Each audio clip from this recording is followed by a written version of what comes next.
بسم الله الرحمن الرحيم شعبك الصوماليات شرفت له ميل والبا واجوكتان السلام عليكم ورحمة الله وبركاته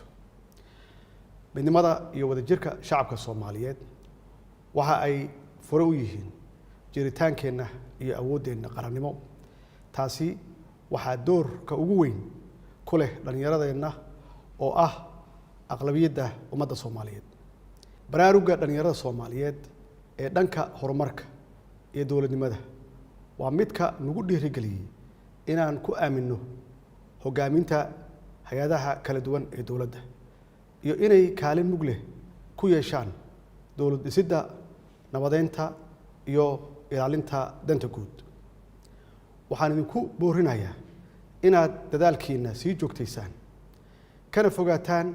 wax kasta oo caqabad ku noqon kara higsiga shacabka Soomaaliyeed iyo mustaqbalka dalkeena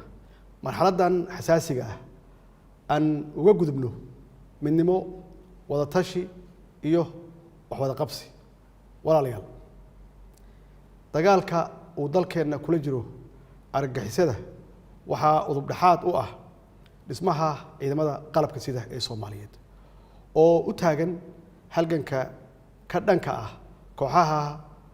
argagixisada ama arxanlaawayaasha ah ee caadaystay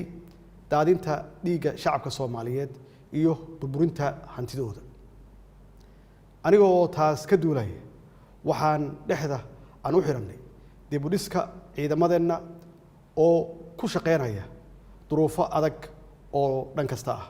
waxaan xoog saarnay inaan diyaarino hanaanka dhismaha ciidamada qalabka sida tayeenta tababarkooda iyo casriyeenta nidaamka maaliyadeed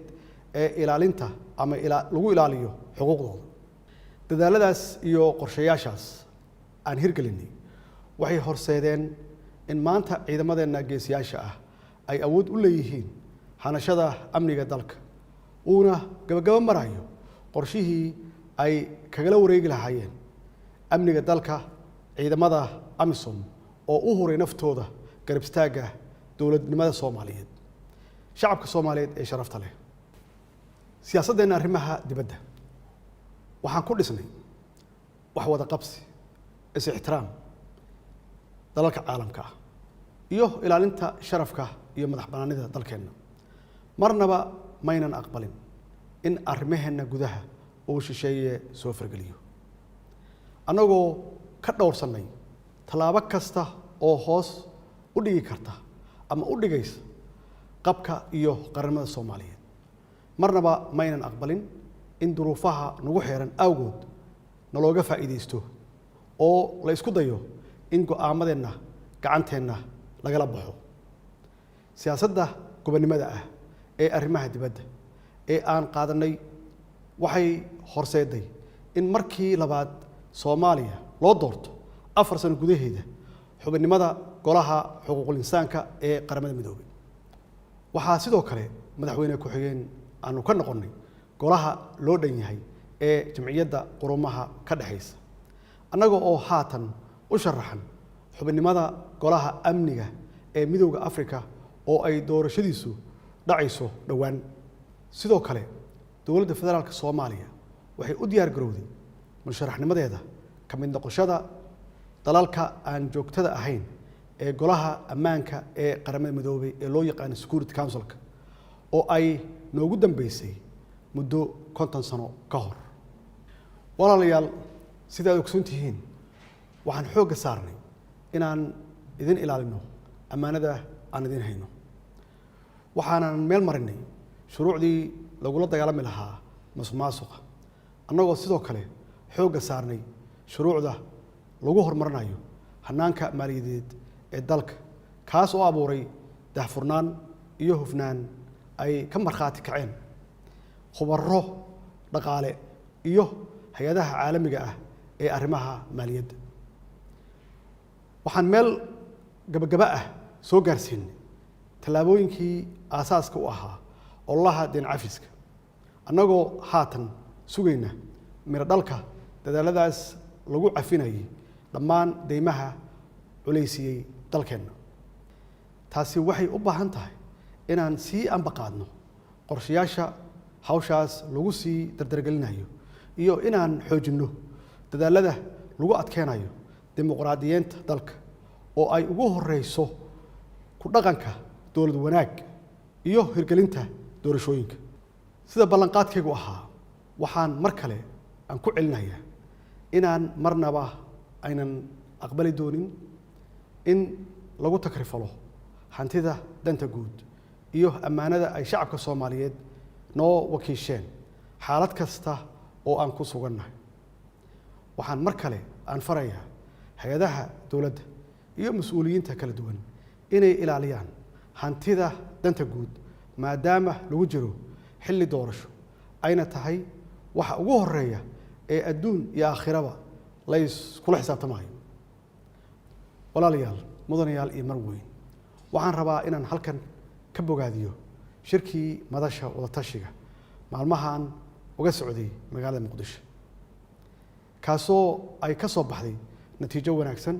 oo xaqiijinaysa dhamaystirka doorashooyinka dalka shirkaasi waxaa laga soo saaray warmurtiyeed ka jawaabaya tabashooyinkii laga qabay